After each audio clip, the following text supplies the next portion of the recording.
Carter took office during a time of significant economic and cultural upheaval. On this episode of Recollecting Carter, I talk with Dr. Rachel Grant about Carter's place in the history of the civil rights movement. Backlash to Carter's progressive policies on race relations contributed to his failed reelection campaign in 1980 and still reverberate in American politics today.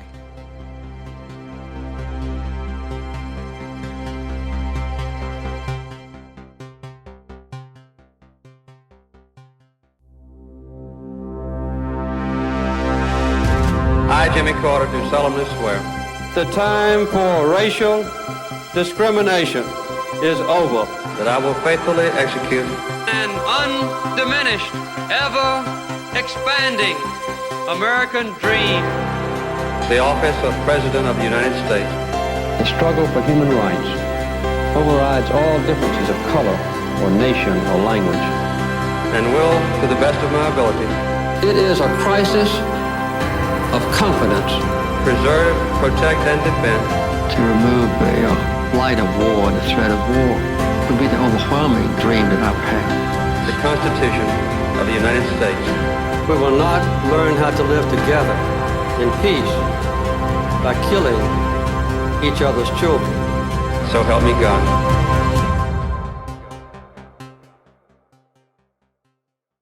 Hello, my name is Rachel Grant. I am an assistant professor at the University of Florida in the College of Journalism and Communications.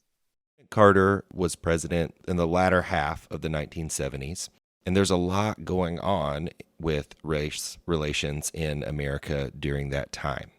The civil rights movement has actually had some effects, and some laws have been changed, and some progress on some fronts have been made.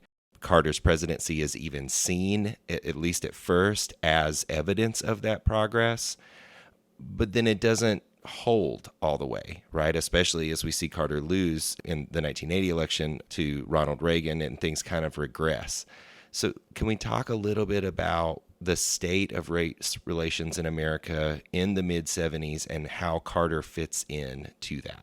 Carter being from the South and being aware of the race relations that still needed to be fixed and the progress that needed to be made, he was very, very upfront about how he looked at racial issues. People talked about how, he focused on the idea of human rights, and human rights in the same sense of having conversations of racism extends racism, the conversation of racism, but beyond just the idea of race, but looking at economic or larger structural issues that were going on. So after and following Carter, with Reagan, is that you have Reagan who starts to brutally attacks the Black community, right? And his ability to come up with these terms like the welfare queen and the idea of crack babies and his wife and the war on drugs, they really monetize on that fear.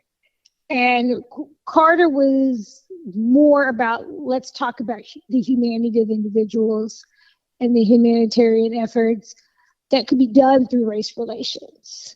So that's the aspect of him that people tend to not really want to focus on. The fact is that he was able to have this relationship with Black America that was very different than possibly the other presidencies and other presidents of that era and that time.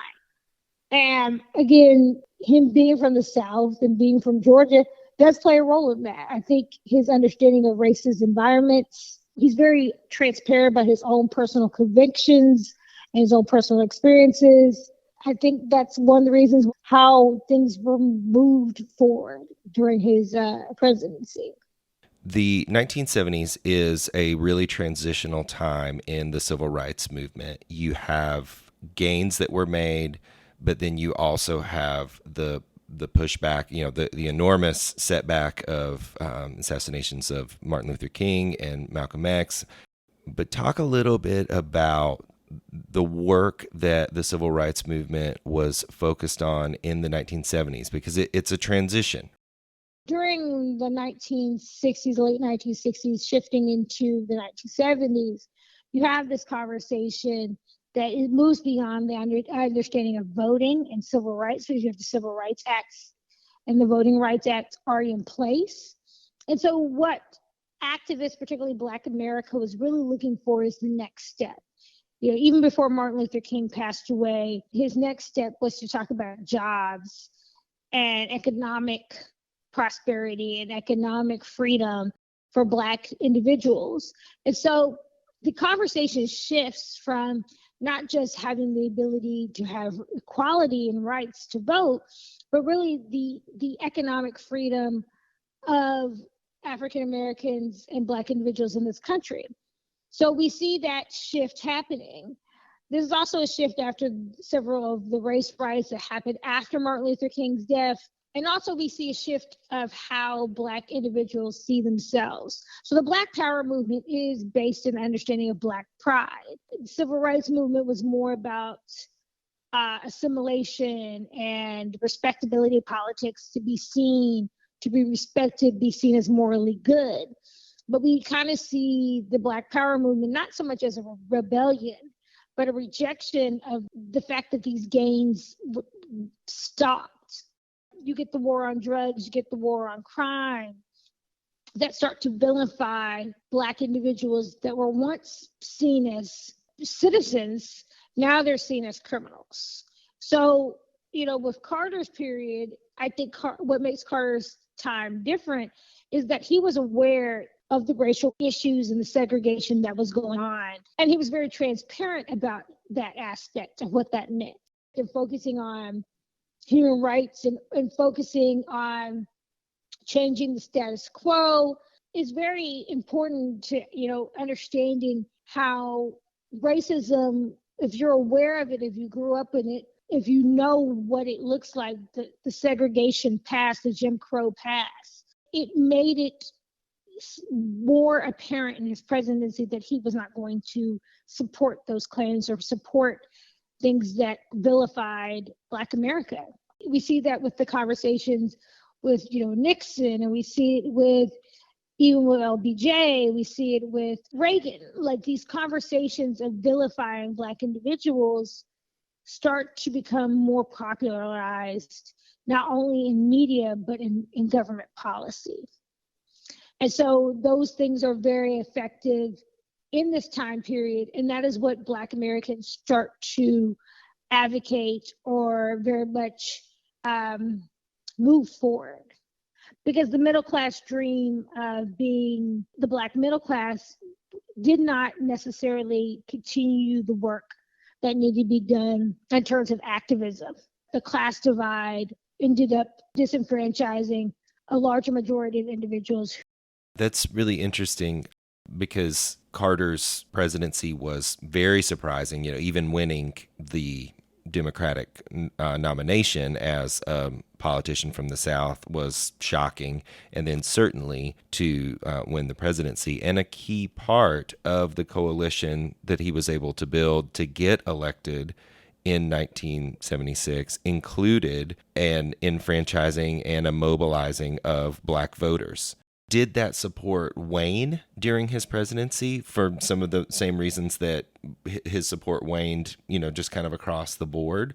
Or did it also intersect with some of the things that you're talking about that are going on in the wider culture? I think it's more based on what was going on in wider culture. So you have, with the Black Panther Party, and you have other Black power activists being very upfront about Black pride. And I think in most white Americans' minds, Black pride means anti-whiteness. And so the racialized threat of what could be was very maximized by other politicians. Like I said, I think Ronald Reagan, I think it was 1976 when he first started using the term welfare queen.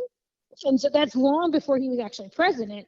But the fact is, you start planting these seeds. And I think we see that currently what's going on today. It's not that Trump was not aware of these things. He was just planting seeds of how people felt, how conservatives felt. With Carter, there's a group of conservatives who clearly were not on board with this person from the South, was well acquainted with the Black community, the Black church. And he was very much not going to continue that racial divide. Do you think that it's fair to characterize at least some of the support and momentum that Carter lost during his presidency as a white backlash? I think in trying to mend that racial divide, and you have white conservatives in the South still very much lamenting over the issues of racism, as well as you have the people and Republicans from the different coasts who are experiencing a lot of these uprisings, right? So the Black Power movement was really popular in urban centers on the East and West Coast. So you have all this racial tension that's going on that's not being solved. Carter is letting it be more of like, this is a way to mend the country, but you have a large white population that was more appealed to what Ronald Reagan was talking about.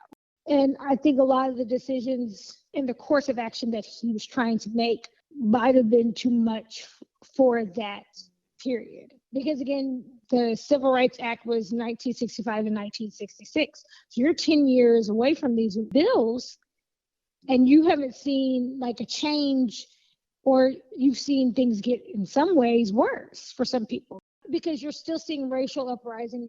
If you're looking at it from a racial relations standpoint, things are not getting better. There might be more freedom. And I think, like I said, I think for the Black community, he was able to adapt to stop some racial discrimination in terms of schooling and tax exemptions and things like that.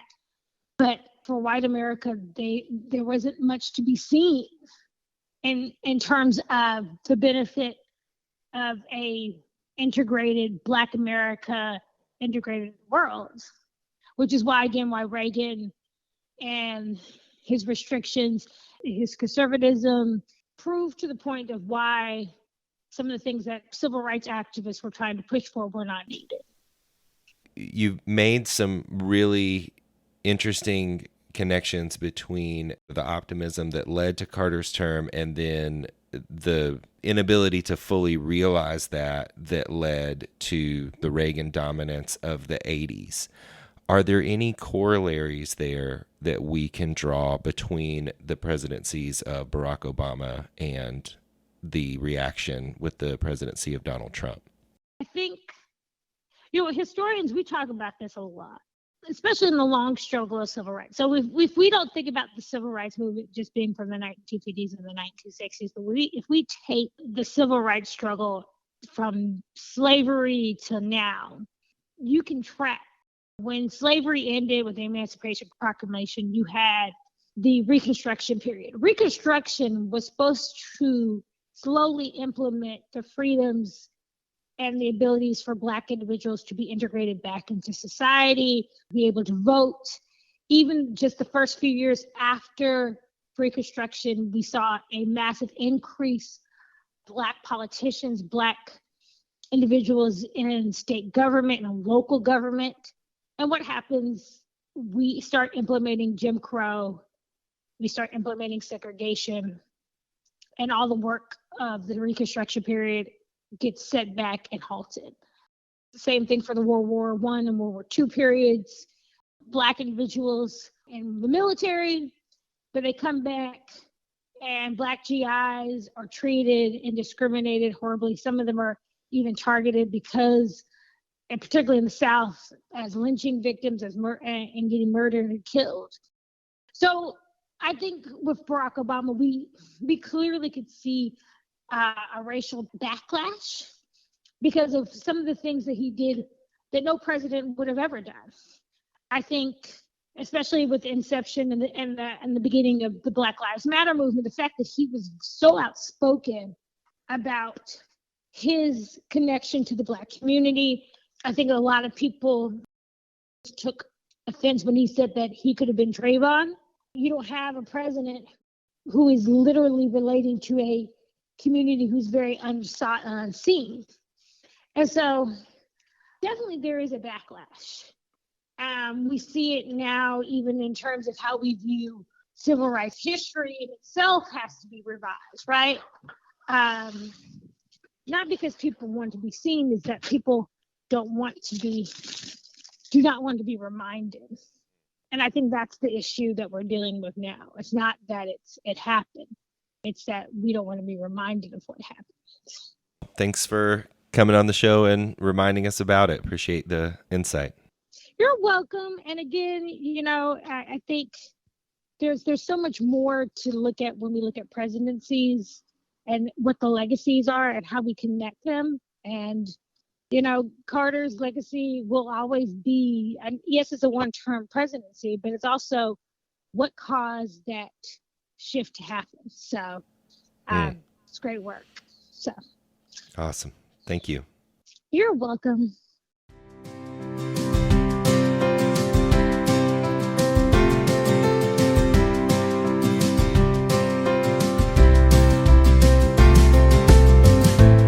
Recollecting Carter is produced by me, Jason Lee Guthrie, with support from Georgia Humanities and the Liebner Cooper Family Foundation. Original music and sound design by Joel Corey. Logo design by Whitney Matheson. Archival media provided by the Carter Center. Special thanks to my intern Michael Smith and my students at Clayton State University who have contributed to this podcast. You can connect with the show online at recollectingcarter.com.